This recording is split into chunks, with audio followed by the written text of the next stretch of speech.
Pemirsa, Anda masih menyaksikan segmen Energy Corner dan saat ini masih bersama dengan kami Direktur Perencanaan dan Pembangunan Infrastruktur Migas Kementerian SDM Bapak Laude Sulaiman dan juga Direktur Teknik dan Operasi PT Pertamina Gas Bapak Indra P. Sembiring. Pak Laude, Pak Indra, kita lanjutkan dialognya. Tadi di segmen sebelumnya saya sudah menyebutkan kita akan membahas berkaitan dengan multiplier effect.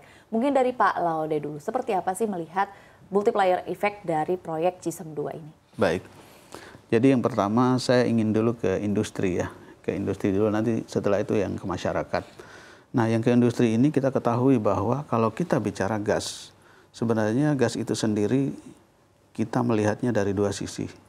Yang pertama gas sebagai sumber energi, yang kedua kalau kita bicara industri pupuk, gas itu adalah salah satu bahan baku. Artinya apa? Kalau kita bicara ketahanan energi dan ketahanan pangan, khusus untuk gas ini juga ada terkandung arti penting ketahanan pangan. Kalau pupuknya industri pupuknya tidak tersedia gas yang memadai, maka yang terancam kan pertanian. Jadi cita-cita kita untuk swasembada pangan itu juga akan terganggu kalau bahan baku dari industri pupuk itu terganggu, itu satu. Lalu yang kedua, kita kenal juga bahwa gas ini dimanfaatkan oleh industri petrokimia. Industri petrokimia itu adalah industri yang menghasilkan apa yang kita pakai ini, Mbak, baju, bahan kursi dan lain-lain, itu juga salah satunya dari pemenuhan gas itu sendiri untuk industri petrokimia. Nah, industri-industri lainnya yang menggunakan gas ini adalah oleochemical, kemudian ada baja, tadi keramik sudah kita sebutkan. Sekarang kan kalau kita lihat di depo bangunan itu kan, keramiknya macam-macam. Nah, itu semua ditopang salah satunya dari kekuatan gas ini. Kemudian industri kaca, sarung tangan, dan lain-lain. Jadi multiplier efeknya itu dari sisi industri kemudian ke masyarakatnya jalan. Nah, lalu yang kedua, sekarang kita bicara yang di masyarakatnya sendiri, khusus juga dengan rencana pemerintah untuk menggantikan LPG, menggantikan subsidi LPG. Nah, saya ingin kasih formula yang paling sederhana aja. Kami punya data saat ini, Mbak, pendataan untuk LPG 3 kg itu, data NIK itu adalah 49,7 juta. 49,7 juta ini ditopang oleh subsidi LPG tahun ini 71 triliun. Kalau kita bagi saja nih, 71 triliun dibagi 49,7. Nah, itu kita akan dapat per orangnya itu adalah 1,7 juta per 1 NIK untuk subsidinya ya, 1 tahun. Kalau kita bisa menggantikan 1 juta saja dari 49,7 tinggal dikali, berarti 1 tahun 1,4 triliun kita bisa menghemat subsidi. Jadi itu sumbangan multiplier efeknya kalau kita bisa memasifkan jar gas ini untuk bisa dimanfaatkan sebesar-besarnya untuk masyarakat. Nah, nanti di ujungnya selain masyarakat itu untuk keperluan rumah tangga, UMKM juga akan tumbuh. UMKM kalau di Batam tuh yang di Jargas yang sudah existing itu UMKM-nya senang sekali karena sudah menggunakan gas. Saya juga di rumah udah pakai gas, Mbak. Sebagai contoh, sudah Jargas secara langsung. Dan mungkin dari jaringan gas yang sudah tercipta. Betul. Oke, baik. Mungkin pertanyaan selanjutnya pertanyaan yang sama untuk Pak Indra. Kita bicara soal multiplier effect, tadi sudah Pak Laude jabarkan gitu beberapa poin. Mungkin kalau dari Pertagas sebagai badan usaha juga anak usaha dari BUMN, salah satunya multiplier effect-nya adalah ketersediaan tenaga kerja juga yang tentunya akan bertambah dengan tanggung jawab proyek ini. Mungkin boleh dijelaskan dari Pak Indra seperti apa?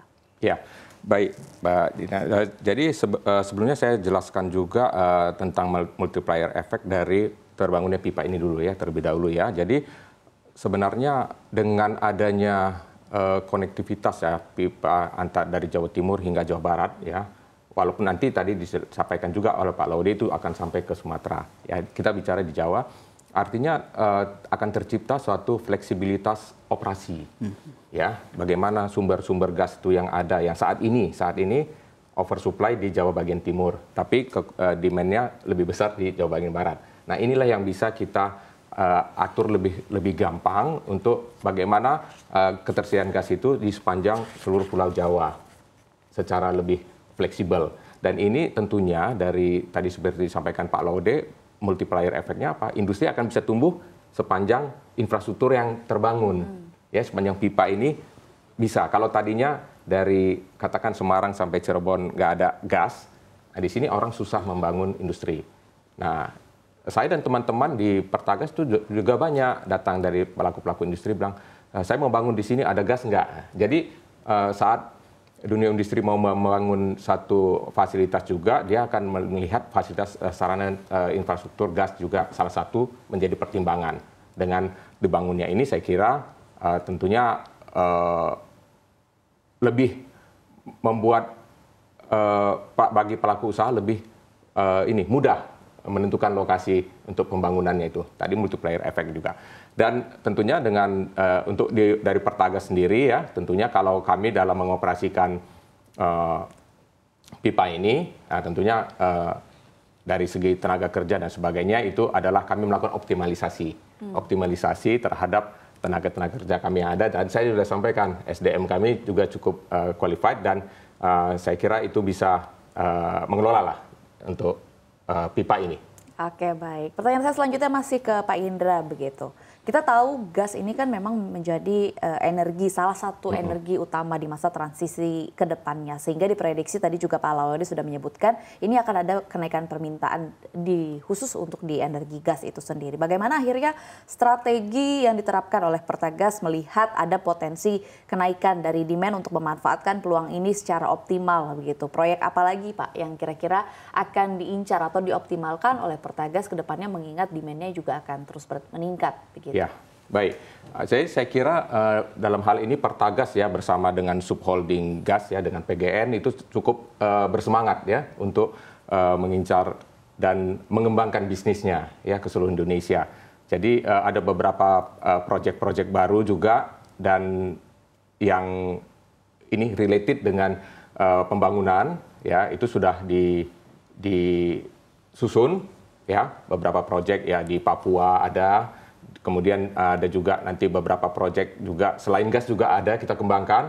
Artinya memang Pertagas sudah melihat potensi bisnis ini dan tentunya dengan kemampuan yang ada dari SDM kita dengan juga kemampuan finansial juga dengan teknologi yang kita miliki selama ini pengalaman, saya kira kita bisa mencakup ke mana saja. Dan saat ini juga Pertagas sendiri banyak berdiskusi dengan teman-teman dari upstream, ya dengan teman upstream juga dari kementerian itu melihat potensi-potensi yang ada dan kami juga mengajak teman-teman upstream mereka fokus di mencari sumber-sumbernya dan kami siap membantu untuk menghubungkan antara upstream dengan pelanggannya di mana saja lokasinya di Indonesia. Termasuk di luar. Oke, baik. Pertanyaan atau jawaban dari Pak Indra ini sebenarnya berkaitan dengan pertanyaan saya selanjutnya. Sebenarnya kalau dari Pertagas sendiri membutuhkan dukungan dari pemerintah seperti apa? Mengingat memang sektor gas ini kan juga menjadi salah satu energi unggulan di masa transisi energi ini begitu. Ya, artinya untuk mengembangkan bisnis ini tentunya menjalankan bisnis secara baik. Ya, pertama kami membutuhkan dukungan regulasi yang sesuai ya dari pemerintah yang mendukung bisnis ini. Kemudian yang kedua juga kami mengharapkan proses-proses perizinan. Ya, proses perizinan bisa dilakukan secara terukur. Ya, jadi kami tetap comply, semua perizinan, semua peraturan kami akan ikuti dan harapan kami adalah semua itu bisa dilakukan dengan sederhana, waktu yang lebih terukur sehingga memberi kepastian juga kami dalam melakukan bisnis. Dan yang ketiga, dukungan tentunya suasana yang kondusif lah ya antara bisnis sektor publik dengan sektor swasta sehingga tercipta kondisi bisnis yang baik dan saling mendukung dan saling melengkapi. Demikian. Oke, baik Pak Indra. Ini pas nih ya, karena saya akan langsung tanyakan ke Pak Laude tanggapannya seperti apa. Tadi sudah dijelaskan oleh Pak Indra harapan dari Pertagas. Kemudian kalau kita perhatikan juga sebenarnya kan tidak banyak ya Pak perusahaan yang sudah garap proyek infrastruktur energi yang terintegrasi ini begitu. Karena balik lagi saat kita mau membuat infrastruktur energi yang terintegrasi pastinya harus membutuhkan dukungan pemerintah yang optimal begitu. Bagaimana akhirnya Anda melihat Pertagas sebagai bagian dari BUMN yang juga punya infrastruktur yang terintegrasi dan sebenarnya apa sih Pak yang sudah disiapkan oleh pemerintah untuk mendukung dari mungkin salah satunya adalah proyek-proyek dari jaringan gas secara keseluruhan di Indonesia. Balik lagi untuk mendukung industri itu sendiri. Baik, Jadi yang pertama yang ingin saya sampaikan adalah bahwa kita itu punya kata kunci percepatan. Jadi kata kunci ini menjadi penting sehingga apa yang disampaikan mengenai kolaborasi antara pemerintah dan badan usaha itu memang juga harus kita siapkan mekanisme yang memadai.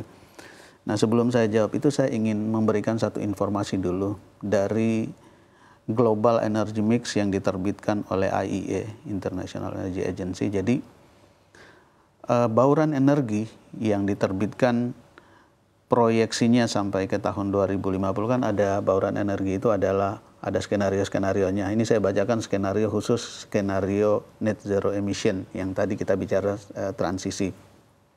Di tahun 2022, coal itu di global itu 27%, oil 30%, natural gas 23%, renewables masih 12%. Nah, ini yang menarik nih. Tahun 2030 coal turun drastis sisa 16%. Oil juga turun signifikan juga sisa 26%. Renewable meningkat secara signifikan 29%. Nah, ini yang menarik nih. Gas dari 23% hanya turun 2%. Itu artinya apa? Artinya sebenarnya secara global pun negara-negara dunia itu masih mengandalkan gas ini untuk menopang era transisi. Nah, kita sebagai pemerintah yang menata regulasi tentunya perlu menyiapkan ini agar bisa comply dengan kata kunci percepatan tadi. Contoh, Perpres 6 2019 yang sudah kita canangkan salah satunya untuk pengaturan gas ini, saat ini nih, di bulan-bulan ini sedang kita revisi. Artinya apa? Dengan regulasi yang dinamis ini, revisi ini nanti diharapkan jadi untuk juga bisa mempercepat pertumbuhan infrastruktur dari gas ini sendiri. Lalu yang kedua kita sudah melakukan koordinasi juga secara KL. Secara KL misalnya dengan Kementerian PUPR kami sedang berkoordinasi agar ke depan pengembangan perumahan, komplek perumahan itu dikolaborasikan dari awal sesuai dengan penataannya itu kita masukkan gas di awal. Jadi tidak ujuk-ujuk sudah dibangun kita baru menyusul. Nah, ini kita minta agar kita koordinasikan di awal pembangunan perumahan-perumahan nanti itu sudah melibatkan juga pembangunan jar gas. Dengan Kementerian Dalam Negeri, kita pada saat membangun jar gas itu tidak semua komponen di Pemda itu mendukung, Mbak Dina. Jadi ada juga malah begitu dengar itu, nah muncul ada dipersulit ini, persulit itu. Nah, kita sudah koordinasi dengan Kementerian Dalam Negeri agar ada diinisiasi perda yang menunjang kelangsungan atau percepatan dari jaringan gas ini masuk ke masyarakat. Kemudian dengan Kementerian BUMN tentu tadi kolaborasi kita dengan BUMN yang mengerjakan sektor gas ini harus tetap jalan bersama-sama, kita saling mengisi. Kami sama tim dari PGN, Pertamina, Pertagas ini boleh dibilang dalam 1 bulan tuh kalau nggak ketemu 2-3 kali itu ada yang kurang. Jadi itu kolaborasinya itu gitu ya, harus kita perkuat. Kemudian juga dengan Kementerian Keuangan juga sudah kita sampaikan bagaimana nanti ada suatu mekanisme yang bisa menggantikan subsidi LPG kita masukkan menjadi subsidinya di jaringan gas. Demikian. Oke, itu tadi ya begitu dukungan-dukungan yang sudah berjalan dan juga yang direncanakan akan dilakukan oleh pemerintah, utamanya adalah untuk mendukung infrastruktur energi gas itu sendiri. Maju terus ya Pak ya untuk industri gas di dalam negeri, utamanya itu balik lagi untuk mendukung ketahanan energi nasional di Indonesia. Terima kasih kepada Pak Laude Sulaiman selaku Direktur Perencanaan dan Pembangunan Infrastruktur Migas Kementerian SDM dan juga kepada Bapak Indra P. Sembiring selaku Direktur Teknik dan Operasi PT Pertamina Gas atas diskusi dan juga insight-nya di pagi hari ini. Semoga Anda sehat dan juga sukses selalu. Pak Laude, Pak Indra, terima kasih.